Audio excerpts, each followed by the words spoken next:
Jadi guys, bullying adalah tindakan perundungan di mana kita menyakiti orang lain, bisa secara verbal, fisik, atau seperti cyberbullying. Nah, tindakan ini dilakukan secara berulang-ulang atau untuk merugikan orang lain untuk kesenangan kita sendiri.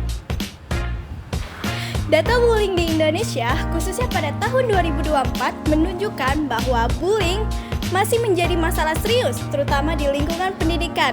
Komisi Perlindungan Anak Indonesia atau KPAI mencatat adanya 141 kasus kekerasan anak pada awal 2024, dengan 87 kasus diantaranya adalah bullying.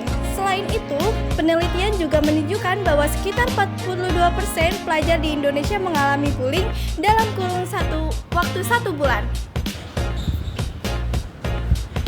Jadi guys, kita mau ngomongin dulu nih.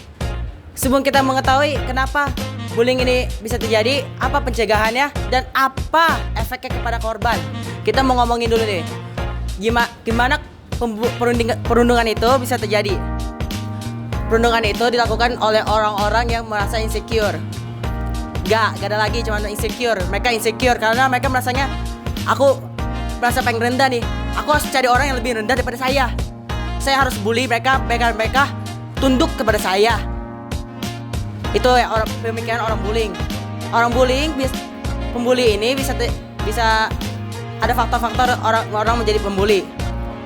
Pertama, faktor keluarga. Kalau keluarganya gak bagus, sudah pasti orangnya pasti gak bagus.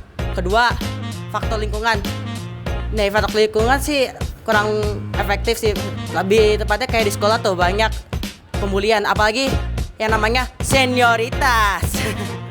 Pasti orang ngebully yang bawah, yang di bawahnya naik ke kelas lain, dia jadi pembuli baru.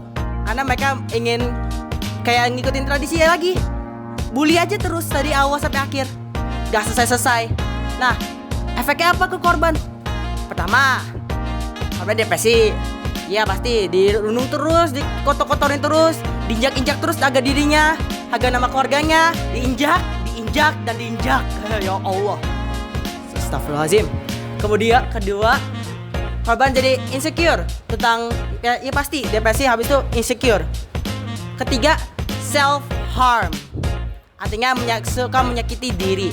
Oke, kita cukup untuk efek korbannya. Kemudian kita akan ngomongin cara pencegahannya. Cara pencegahannya ya tidak lain dengan penanganan sosial, ngasih tahu dengan cara seminar apa saja efeknya ke korban, agar pembuli ini sadar kalau mereka lakukan itu jahat, sejahat-jahatnya, itu jahat banget. Oke, mungkin cukup segitu aja. Islam melarang segala bentuk hal atau sesuatu perbuatan yang menyakiti. Seperti contohnya adalah bullying ataupun sesuatu yang masuk ke ranah perundungan. Sebagaimana larangan tersebut sudah jelas dalam Kitabullah Al-Quran yang sudah ditulis oleh Allah dalam firman-Nya, Quran Surat Al-Hujurat ayat 11, yang berbunyi, "Wahai orang-orang yang beriman, janganlah satu kelompok mengolok-olok kelompok lainnya, karena mungkin kelompok yang diolok-olok lebih baik dari kelompok yang mengolok-olok tersebut. Dan jangan pula perempuan-perempuan mengolok-olok perempuan-perempuan lainnya, karena mungkin perempuan-perempuan yang diejek itu lebih baik dari perempuan-perempuan yang mengolok-olok. Dan janganlah kamu saling mencaci diri sendiri."